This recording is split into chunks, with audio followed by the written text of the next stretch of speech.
Hey folks, well today I'm going to be trying out a product from valleyfoodstorage.com. Got a little potato soup, so going to try a little lunch. Stay tuned.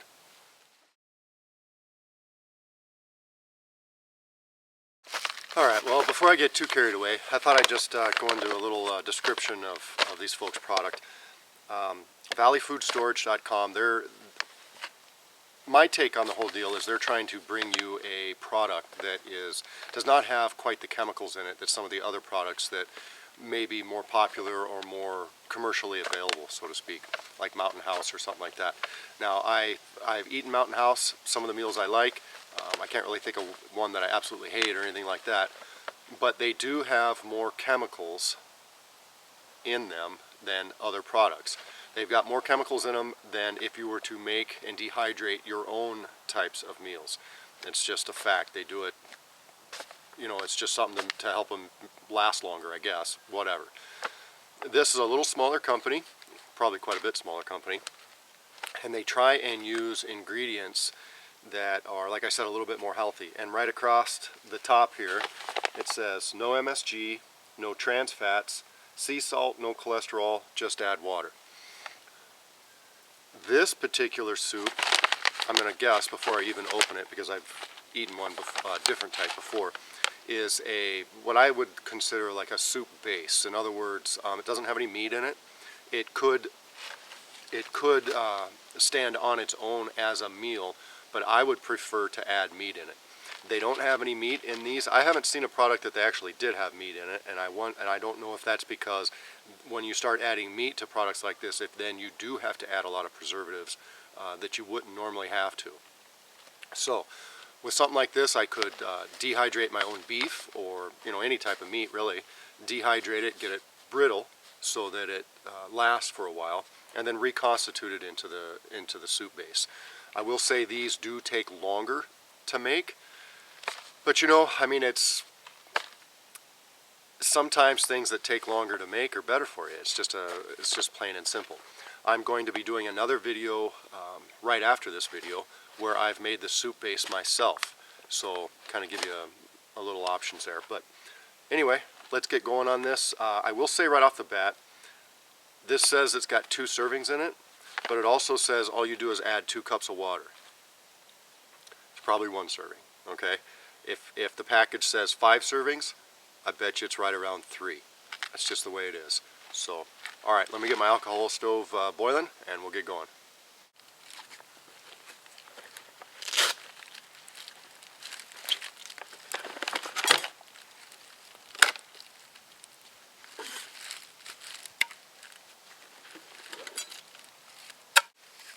So in case you folks haven't seen an alcohol stove like this, you can make something like this. I've made them out of an Axe cans before, the Axe, the body spray.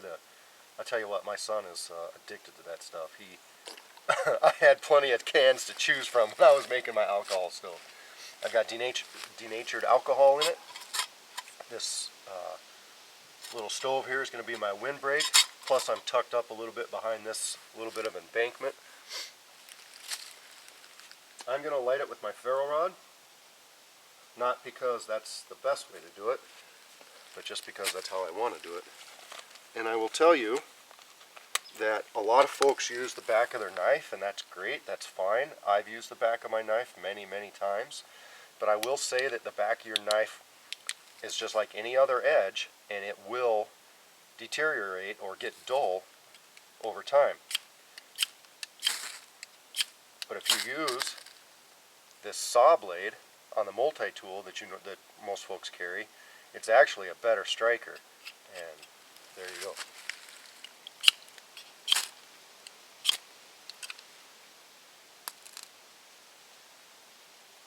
So that got it going. It's real important to be super careful with these alcohol stoves because the flame you can't really see, and that's kicking out some good heat right there. So when I said that I gotta wait for my alcohol stove to get boiling, I can't remember if that's the proper term or not, but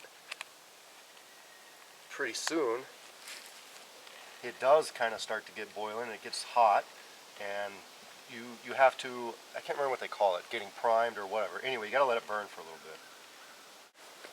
While that's getting going here, I'll just read some of the instructions. This is an Irish pub style potato soup, and it's got potato dices, non-dairy creamer, which is a palm oil, food starch, sweet whey, savory chicken flavor, red and green bell peppers, sea salt, stuff like that. It's got xanthan gum in it. I can't remember what that's in there for, if that's a thickener.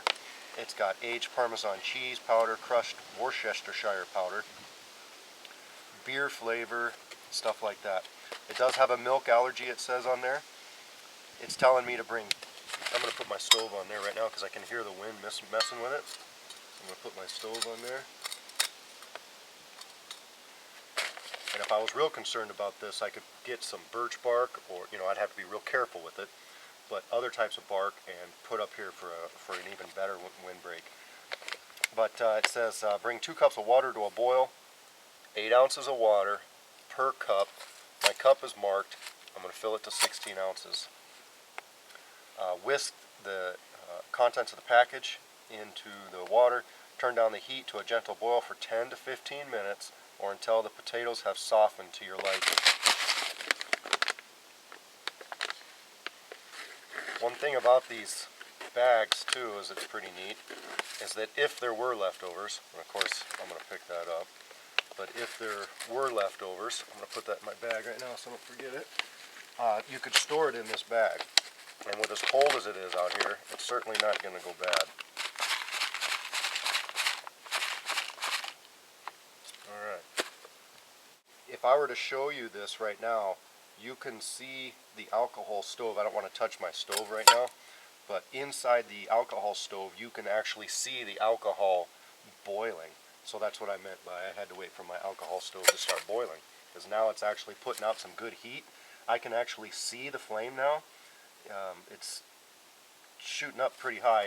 These are very susceptible to wind, but when the wind's not blowing on it, that flame is going straight up through the holes of that stove. It's going to start melting into the snow, so it probably wasn't a good, or into the ice, so probably wasn't a good spot to put that there, but I like living life on the edge. Alright, let's let this boil. And I forgot my lid. Son of a gun. Alright, well, we need to make one then.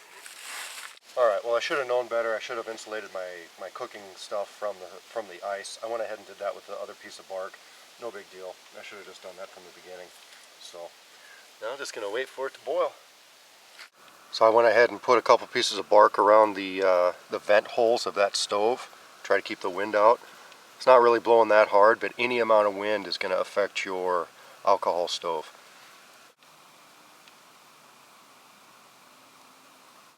Alright, well I can hear it. Sounds like it's starting to boil. I'm just going to remove my windscreen a little bit just to make sure it doesn't get in my way. I'll remove my lid. And she's boiling really good. So, I'm going to take my spoon and get cracking. Except for that's hotter than a $2 pistol right there, which I was not expecting.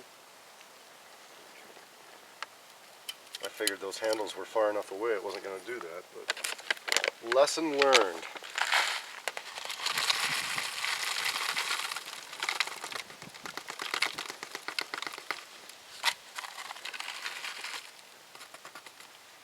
A lot of powder, but a lot of chunks in there as well. Big potato chunks.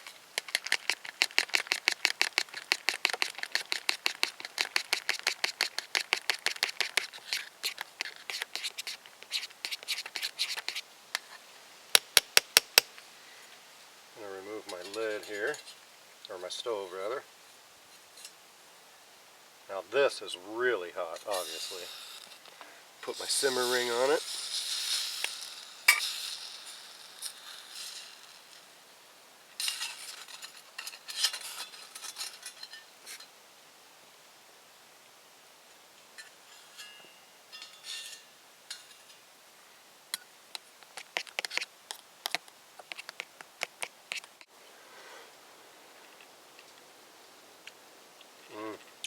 It's got a real good cheesy flavor to it.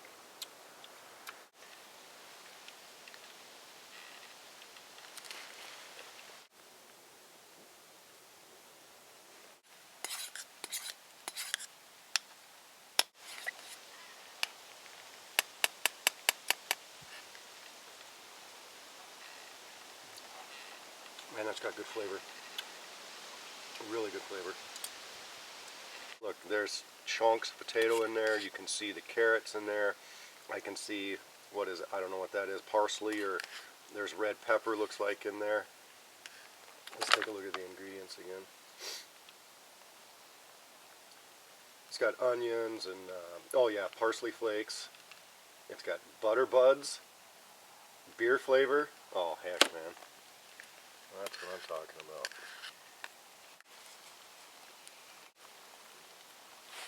Alright, well, I'm going to take it off the fire. Take it off my stove. Probably put my lid back on it. Kind of give it a rest. Let it rest a little bit.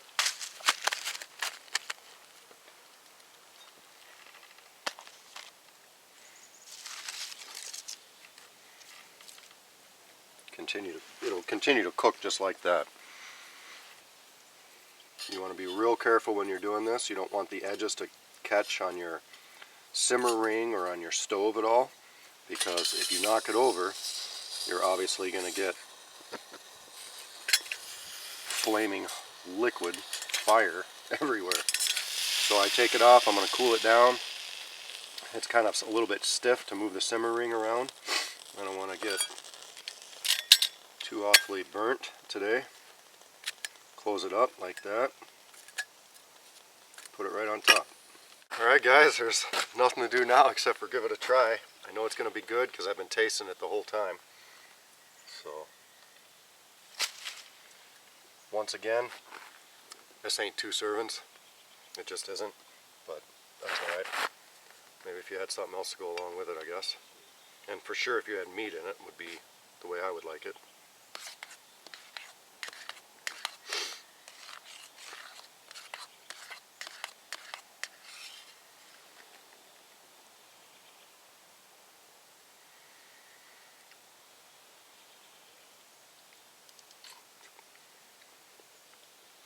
Got a little extra bit.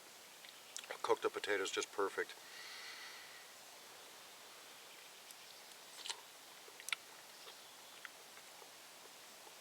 That's got an amazing flavor to it.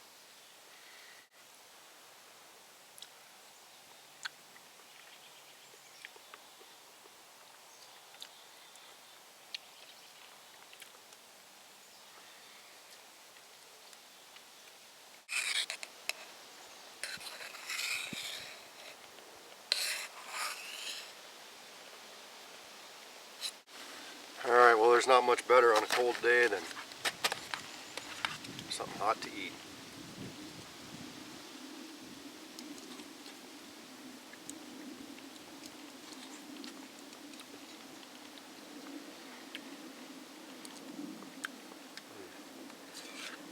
Oh man, that's really good. Nice chunks of potatoes.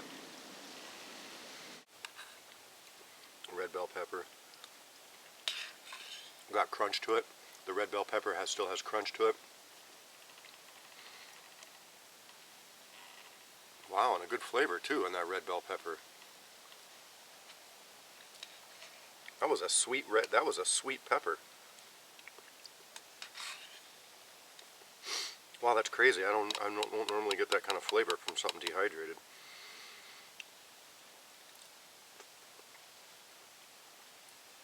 Wow, that's amazing. I never did that before. I never just tried like a little piece of the pepper like that. Holy crap, that's got a lot of flavor to it. I mean, really close to a fresh red bell pepper. That was pretty good. Well, when you can taste the individual ingredients like that separately, that's a big deal in my opinion.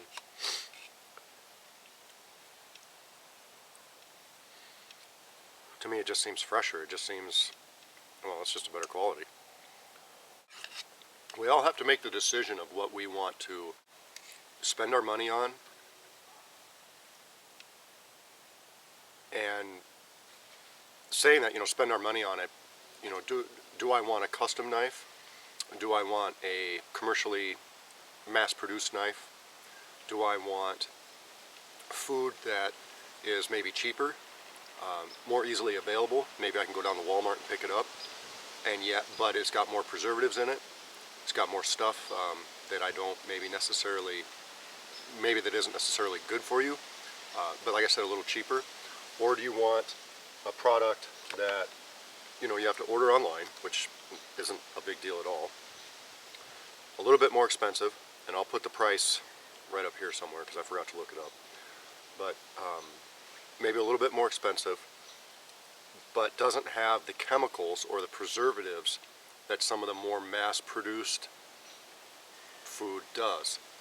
And I'll tell you, what did I think about it when I first bought, and I think the very first one they was a free sample of lime, it was a lime bean chili. And I was impressed with the beans, how whole they were, and just everything. And after I got that product and tried it, I bought $100 worth of their stuff. So I believed in it, I believe in it, I like the product, and I put my money where my mouth is. So there you go. Does that mean I never eat Mountain House? No, once in a great while I'll have Mountain House, but this stuff is just better. It just is. The only bummer with this stuff is that I haven't found a product, one of their products yet, that comes with meat in it. You just make your own, or if you want to just buy some, you could throw some summer sausage in here, you could throw some jerky in here, you could do whatever you wanted. You imagine having bacon in here? Oh, frying up bacon over a fire and cutting it up and throwing it in here? Oh, yeah. And I don't know about you, but sometimes when I'm out in the woods, sometimes I like to cook, other times not so much. Other times I want to cook up my alcohol stove, get it going. I don't want to get a fire. I want to boil up some water and just have some food. And God bless my wife, I love her dearly, but when she gets hungry, she gets cranky. So if I could whip up something like this really quick, bam, that's a win in my department. If you watched my video about that, I said I was going to be doing some more YouTube reviews, and I said there were some small companies that I believe in. This is one of them. This is one of them, and this is one of them. I like them, so I thought I'd share. Alright guys, hope you liked the video. At the very least, I don't know if they're still giving out free samples or not. At the very least, call them up, contact them, and see if they still are. And give it a try for yourself. I think you'll be surprised. Alright guys, take care.